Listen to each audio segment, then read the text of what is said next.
മതം നോക്കി ഹമാസിന്റെ ഭീകരതയെ സംരക്ഷിച്ച് പിന്തുണയ്ക്കുന്നവരോട് ഒരു സ്വയം പരിശോധനയ്ക്കായി ചില വിവരങ്ങൾ പങ്കുവയ്ക്കുകയാണ്. ശ്രീ കാവാലം ശശികുമാറിന്റെ ചില നിരീക്ഷണങ്ങളാണ് ഇവിടെ പ്രേക്ഷകരുമായി പങ്കുവയ്ക്കുന്നത്. ഈ നിരീക്ഷണങ്ങൾ വായിച്ചു കഴിയുമ്പോൾ ഇത് മനസ്സിലുള്ളവർ എന്തിന് നിശബ്ദരാകുന്നു എന്ന ചോദ്യവും ബാക്കിയാകും.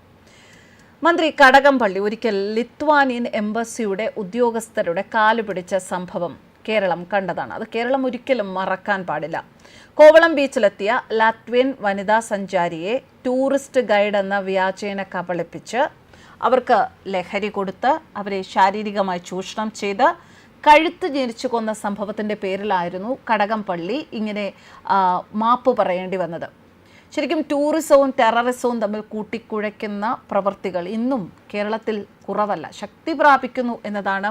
കഴിഞ്ഞ മാസം ടൂറിസ്റ്റുകളായി കേരളത്തിൽ വന്ന ഇസ്രയേലികളെ ടൂറിസ്റ്റ് കേന്ദ്രമായ തേക്കടിക്കടുത്ത കടകളിൽ നിന്ന് ഇറക്കിവിട്ട സംഭവത്തിൽ വരെ ചെന്നെത്തി നിൽക്കുമ്പോൾ നമ്മൾ മനസ്സിലാക്കേണ്ടത്, അവർ ഇസ്രയേലികളാണ്, അവർ ഇസ്രയേലി ഭാഷയായ ഹീബ്രുവിൽ സംസാരിച്ചു.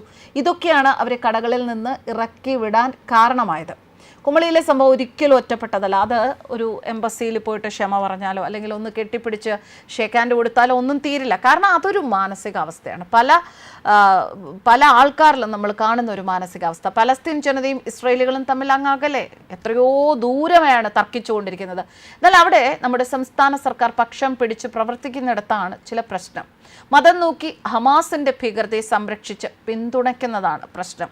ഇസ്രയേലികൾ വധിക്കപ്പെടേണ്ടവരോ കീഴ്പ്പെടുത്തപ്പെടേണ്ടവരോ വെറുക്കപ്പെടേണ്ടവരോ ആണ് എന്ന് ഒരു ഭരണകൂടം പ്രഖ്യാപിക്കുമ്പോൾ ഉണ്ടാകുന്ന അപകടമാണ് കുമളിയിൽ സംഭവിച്ചത്. അതായത് 1900കളിൽ നിന്ന് 3 പതിറ്റാണ്ടിനിടെ കേരളം വളർന്നത് എങ്ങോട്ടേക്കാണ് എന്നതിൻ്റെ വിളിച്ചു പറയലാണത്. ഒരു സർക്കാരിൻ്റെ ഭരണത്തലവനായ മുഖ്യമന്ത്രി, പ്രതിപക്ഷ നേതാവ് ഇവരെല്ലാവരും ചേർന്ന് സർക്കാർ സംവിധാനമാകുകയും അവരെ നയിക്കുന്ന നിയന്ത്രിക്കുന്ന രാഷ്ട്രീയ കക്ഷികളുമൊക്കെയാണ് കുമളിയിലെ കുറ്റക്കാർ. ഒരു രാജ്യക്കാരെ മാത്രം ശത്രുക്കളായി കാണാൻ തക്ക മാനസികാവസ്ഥ ജനങ്ങളിൽ വളർത്തിയെടുത്തതിൻ്റെ വലിയ അപകടമാണത്. ടൂറിസത്തെ ടെററിസമാക്കി മാറ്റുന്ന വ്യവസ്ഥാപിത മുറക്രമം. പക്ഷേ LDFO UDFO കേരളം പോലും അല്ല അതിൻ്റെ ദുരന്ത ഫലങ്ങൾ അനുഭവിക്കേണ്ടി വരിക. ഭാരതം എന്ന നമ്മുടെ രാജ്യമാണ്.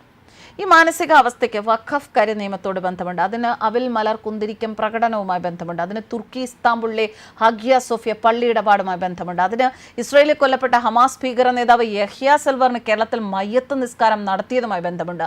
അതിന് സംസ്ഥാനത്ത് പലസ്തീൻ അനുകൂല പ്രതിഷേധ പരിപാടിയിൽ ഹമാസ് നേതാവ് ഖാലിദ് മഷാലിന് യുവാക്കളെ അഭിസംബോധന ചെയ്യാൻ സംസ്ഥാന സർക്കാർ സൗകര്യം ചെയ്തു കൊടുത്തതുമായി ബന്ധമുണ്ട്. അതാണ് പറഞ്ഞത്, അതൊരു മാനസികാവസ്ഥയാണ്. കുമളി സംഭവത്തിൽ പ്രകടമായത് പൂർണ്ണമായും ഒരു മാനസികാവസ്ഥയാണ്. അതിൻ്റെ മറ്റു ചില പ്രകടിത രൂപങ്ങളാണ് അതിനുശേഷം കണ്ണൂരിലെ ക്രിസ്ത്യൻ പള്ളിയിൽ നിസ്കാരത്തിന് സൗകര്യം ചോദിച്ചപ്പോൾ കിട്ടാഞ്ഞ് അധ്യാപകനും ഇസ്ലാമിക വിശ്വാസികളായ ചില വിദ്യാർത്ഥികളും പ്രതികാരം തീർത്തതിലൂടെ കണ്ടത്. കാസർഗോഡ് കഴിഞ്ഞ വർഷം ക്രിസ്മസിനൊരുക്കിയ പുൽക്കൂട് തകർത്തതും ബൈബിൾ കത്തിച്ചും മൂവാറ്റുപുഴ നിർമ്മല കോളേജിൽ നിസ്കാരത്തിന് അവകാശം പറഞ്ഞതും പൂഞ്ഞാറിൽ പള്ളി വികാരിയെ വണ്ടിയിടിപ്പിച്ച് അപകടപ്പെടുത്താൻ ശ്രമിച്ചതുമൊക്കെ ഈ മനസ്ഥിതി കൊണ്ടാണ് എന്ന് ശ്രീ ശശികുമാർ കുറിക്കുന്നു. 2018 മാർച്ച് 14 തിരുവനന്തപുരത്ത് പോത്തൻകോട്ടെ ആയുർവേദ ചികിത്സാ കേന്ദ്രത്തിൽ നിന്ന് കോവളം ബീച്ചിലെത്തിയ ലാറ്റ്വിയൻ വനിതാ സഞ്ചാരിയെ ടൂറിസ്റ്റ് ഗൈഡ് എന്ന വ്യാജേന കബളിപ്പിച്ച് ലഹരി കൊടുത്ത് ശാരീരികമായി ചൂഷണം ചെയ്ത് കഴുത്ത് ഞെരിച്ചു കൊന്ന സംഭവം. 38 ദിവസങ്ങൾ കഴിഞ്ഞ് പൊന്തക്കാട്ടിൽ നിന്നാണ് ആ യുവതിയുടെ ജഡം കിട്ടിയത്. അതും DNA പരിശോധനയിലാണ് ആളെ തിരിച്ചറിഞ്ഞത്. അന്ന് സംസ്ഥാന ഭരണം പിണറായി വിജയനായിരുന്നു. ടൂറിസം വകുപ്പ് മന്ത്രി കടകംപള്ളി സുരേന്ദ്രനായിരുന്നു. വിദേശ രാജ്യങ്ങളിൽ ഉൾപ്പെടെ വലിയ വാർത്തയായ സംഭവം ഒന്ന് ഒതുക്കി തീർക്കണമല്ലോ. അന്ന് ഒതുക്കി തീർക്കാൻ മന്ത്രി കടകംപള്ളി കാലുപിടിച്ചത് ലിത്വാനിയൻ എംബസി ഉദ്യോഗസ്ഥരുടേത് മുതൽ യുവതിയുടെ സഹോദരന്റെ മുതൽ മാധ്യമങ്ങളുടെ തലപ്പത്തുള്ളവർ വരെ അസഖ്യം പേരുടേതായിരുന്നു. അത് ടൂറിസത്തെ ബാധിക്കാൻ പാടില്ല. ടൂറിസത്തെ ബാധിക്കാതിരിക്കാൻ 38 ദിവസം പഴകിയ ആ മൃതശരീരം വെച്ചത് ആത്മഹത്യയെന്ന് വരുത്തി തീർക്കാൻ ലഹരി മാഫിയയുടെ ഭാഗമായ കൊലപാതകികൾ കെട്ടിത്തൂക്കിയ വിദേശ യുവതിയുടെ തലയറ്റ ജഡം ടൂറിസ്റ്റുകളെ പോലും ഭയപ്പെടുത്താൻ പോന്നതായിരുന്നു. കോവളം കേന്ദ്രമാക്കിയ മയക്കുമരുന്ന് ഇടപാടുകാരായ ക്രിമിനലുകളായിരുന്നു പ്രതികൾ. അവരുടെ ഭരിക്കുന്നവരോടുള്ള രാഷ്ട്രീയ പക്ഷവും അന്ന് ഏറെ ചർച്ചാ വിഷയമായതാണ്. കാശ്മീരിൽ ഇന്ന് ടൂറിസം ടെററിസത്തെ അതിജീവിച്ചിട്ടുണ്ട്. ടൂറിസത്തിന് പുതിയ നിർവചനം വന്നു. തീർത്ഥാടന വിനോദസഞ്ചാരം എന്ന പിൽഗ്രിമേജ് ടൂറിസം വന്നു. അതിന് മികച്ച സ്വീകാര്യത ജനാവലിയിൽ നിന്ന് ഉണ്ടാവുകയും ചെയ്തിരിക്കുന്നു.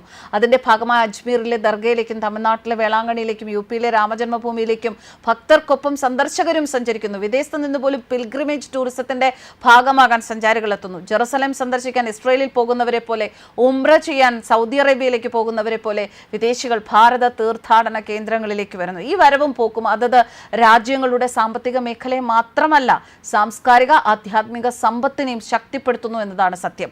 സഹിഷ്ണുതയുടെയും സഹകരണത്തിന്റെയും സമന്വയത്തിന്റെ ഒരു പുതിയ വഴി കൂടെയാണ് അത് തുറക്കുന്നത്. ഇതിലെ തീർത്ഥാടക ഘടകത്തിന് മതനിലവാരത്തിനപ്പുറം ആധ്യാത്മികതയുടെ ഔന്നത്യവും ഭാവവും ഉണ്ട് എന്നതാണ് മറ്റൊരു പ്രധാന വസ്തുത. എന്നാൽ ടൂറിസവും ടെററിസവും തമ്മിൽ കൂട്ടിക്കുഴയ്ക്കുന്ന പ്രവൃത്തിദോഷികൾ നമ്മുടെ കേരളത്തിൽ ശക്തിപ്പെടുന്നു. അവർ മതഭിന്നതയും മതാധിപത്യവും സ്ഥാപിച്ച് മേൽക്കോയ്മ നേടുന്നവരാണ്. അവർ തീർത്ഥാടന വിനോദ സഞ്ചാരമൊന്നും ദഹിക്കുന്നവരല്ല. ടൂറിസം കച്ചവടമോ കള്ളക്കച്ചവടങ്ങൾക്കുള്ള വാഹനമോ ആകുന്നു. അവർ സ്വന്തം താല്പര്യങ്ങൾ സ്ഥാപിക്കാനുള്ള സൗകര്യ കേന്ദ്രങ്ങളായാണ് ടൂറിസ്റ്റ് കേന്ദ്രങ്ങളെ, സ്ഥലങ്ങളെ ഒക്കെ കാണുന്നത്. 1980കളിൽ കോവളത്തെ കരകൗശല വസ്തുവിൽപ്പനക്കാരിലെ കാശ്മീരികൾ, അവരെക്കുറിച്ചൊരു മുന്നറിയിപ്പ് വാർത്ത വന്നിരുന്നു. അന്ന് ഈ പറയുന്നതൊക്കെ ടൂറിസത്തിന്റെ സാധ്യതകൾ നശിപ്പിക്കുന്നതാണെന്നും ജനാധിപത്യ വിരുദ്ധമാണെന്നും ഭരണഘടനാ വിരുദ്ധമാണെന്നും ഒക്കെയുള്ള ആക്ഷേപങ്ങളാണ് ഉയർന്നത്. ദേശീയ പ്രസ്ഥാനങ്ങളായ ABVP-യോ യുവമോർച്ചയോ ആണ് കോവളത്തെ കച്ചവടക്കാരെ കുറിച്ച് അന്ന് ശ്രദ്ധ ക്ഷണിച്ചത്. അന്ന് കേന്ദ്രത്തിൽ ഭരണം കോൺഗ്രസിൻ്റെതായിരുന്നു. കേരളത്തിൽ UDF-ഉം LDF-ഉം മാറി മാറി ഭരിച്ചു. ഇന്നിപ്പോൾ ടൂറിസ്റ്റുകളായി വന്ന ഇസ്രയേലികളെ ടൂറിസ്റ്റ് കേന്ദ്രമായ തേക്കടിക്കടുത്ത് കുമളിയിൽ കടകളിൽ നിന്ന് ഇറക്കിവിടുകയും ചെയ്തു. കാശ്മീരികളുടെ കടയിലാണ് കച്ചവടം വിലക്കിയതും ഒരു രാജ്യത്തെ പൗരന്മാരെ ആക്ഷേപിച്ചതും. ഭരണഘടന പ്രകാരമുള്ള അവകാശങ്ങൾ ടൂറിസ്റ്റുകൾക്ക് നിഷേധിക്കപ്പെട്ടു.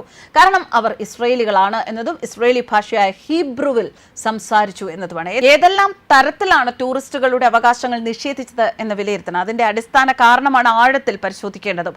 അപ്പോഴാണ് ആ സംഭവങ്ങളുടെ യഥാർത്ഥ ഉത്തരവാദി ആരാണ് എന്ന് തിരിച്ചറിയാൻ കഴിയുന്നത്. എന്തായാലും തുടക്കത്തിൽ പറഞ്ഞതുപോലെ തന്നെ ചില പുനർചിന്തനങ്ങൾ ആവശ്യമാണ് ഈ ഒരു വിഷയത്തിൽ.